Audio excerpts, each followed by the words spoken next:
Hey guys, what's up? Two Wheel Turban. Got another moto vlog for you guys, not just taking a video in front of the garage. We're going to go out and ride the beast again.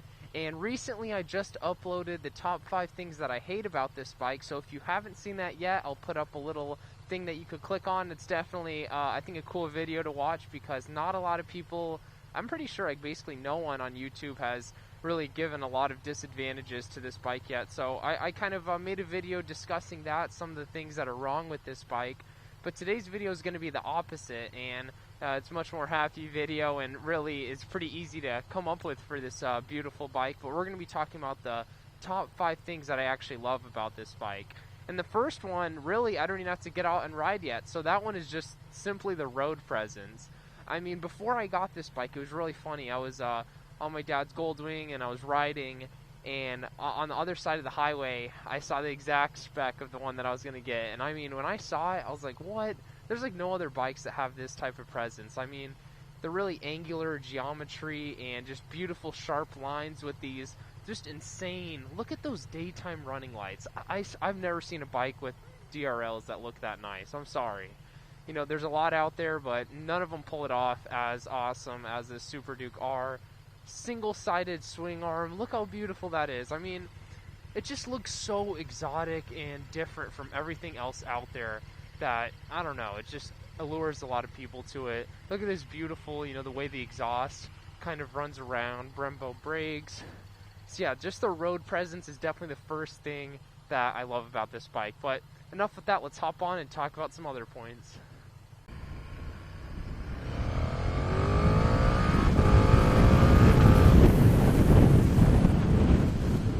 Alright, so the second thing that I really love about this bike kind of ties in. Wow! Oh my gosh, kind of ties in with my first point of the road presence. And let's do another one of those pulls. No, not first gear.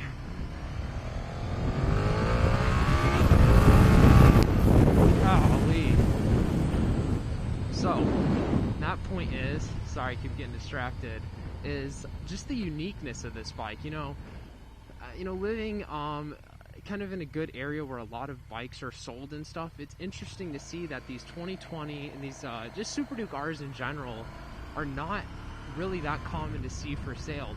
I feel like they don't produce as many as, you know, of course, the Japanese super sports that you see everywhere. It's like everyone and their mother has some sort of Japanese bike, Ninja, R1, R6. They're so common. So being able to ride something that's just different and unique, I think it just makes you feel kind of special when you're on the bike. You know, when I had my R6, I absolutely loved that bike. I'm sure I'm going to get an R6 again in the future just because that's always been one of my favorite bikes and designs. But the problem with that bike is I would run into people just everywhere that has them. So you never really felt that unique riding it, and you know, the riding experience you had, you know, a lot of other people also got to share that, where the Super Duke R, it's a lot more limited. Not as many people have these bikes. I personally haven't run into anyone yet riding this, you know, seeing anyone ride one of these. So I don't know, you just feel kind of special.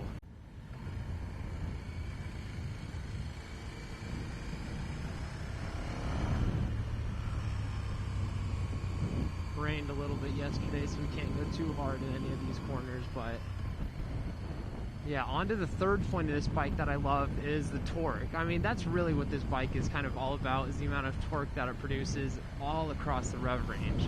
You know, I hear all the time on social media people bragging about their MC09, MC09. Man, this thing makes so much torque. And every time I hear that, I'm just like, man, you guys have no idea. Those things, you know, make nothing compared to this bike, and definitely do not deliver the torque the way this bike delivers. It's just so violent that you basically can't just go straight to 100% throttle. You know, I could do that on my R6 all the time. I could just go straight, you know, my wrist all the way. I can't do that with this bike. It's actually like dangerous. You're going to bring the front wheel up, or you're going to break traction. You kind of have to be really careful and deliver the power gradually and linearly to get the best results, and that's what makes it so much fun. Just knowing that there's so much power at your fingertips to the point where like you can't even go 100% unless you're going a much higher speed, like 50, 60. Then yeah, you probably can get away with it, but it's still extremely scary. I mean, I think this thing produces like 100 foot-pounds, you know, like 90 or 100 foot-pounds of torque, which is insane. I think my R6 was like 40 foot-pounds. You know, R1s and other leader bikes I think are around maybe 60. So it's a pretty big jump, and this bike pretty much weighs the same as any of those leader bikes. So having that much more torque when vehicles like this weigh so light, it's kind of a big deal, and it just makes the whole riding experience for riding around street, just riding around town, having that torque, man, it is extremely nice. I'll kind of prove it right now.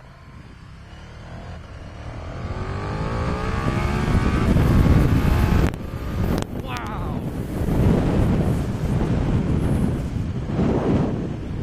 I mean, I still can't give it 100% throttle, like, that's crazy. I mean, it was lifting the front wheel, I think, in second or third, but the anti-wheelie does a perfect job. It lets the front wheel kind of rise about like that much, so you still feel really comfortable. You still have to be careful of, you know, keeping the bars straight, or you might go into a tank slapper scenario, but yeah, that's pretty wild.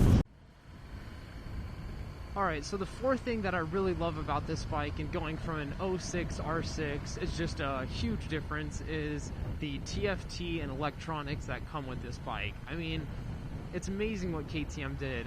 You know, I've seen so many of the newer bikes like the ZX-10R and, you know, other super sports that have TFT displays, but none of the TFT displays look this high quality or are as big and as easily readable as KTM's.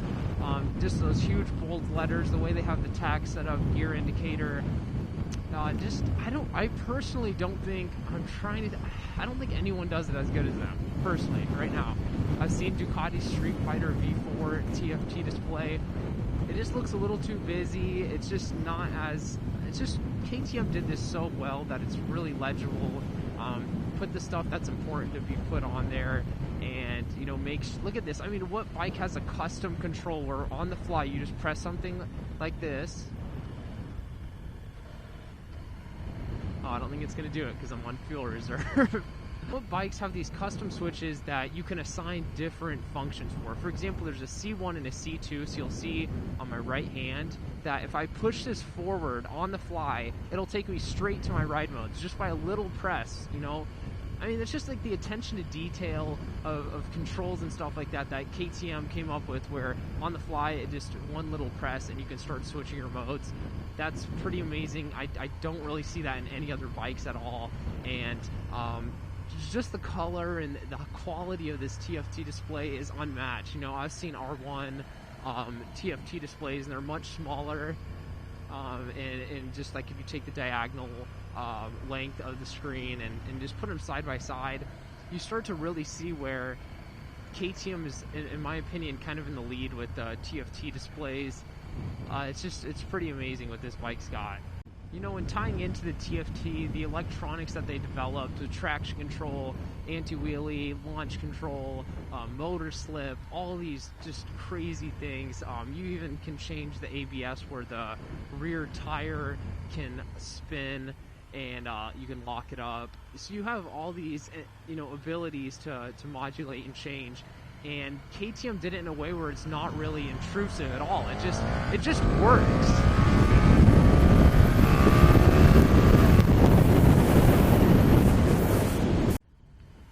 Another thing I'd like to point out about this bike that kind of ties in with the electronics and what KTM did is the quick shifter. I mean, this quick shifter is amazing for being an OEM quick shifter and not, you know, some race spec quick shifter that you see a lot of guys on the track and people who race set up. From the factory, this thing is really amazing. When you're under power and you're just going through the gears, you know, it's just very solid. You feel each gear change, and it's really just, it is confidence inspiring because it just bangs right through the gears, and you feel like it's just not going to slip up or mess up in any way, and it does so really quickly.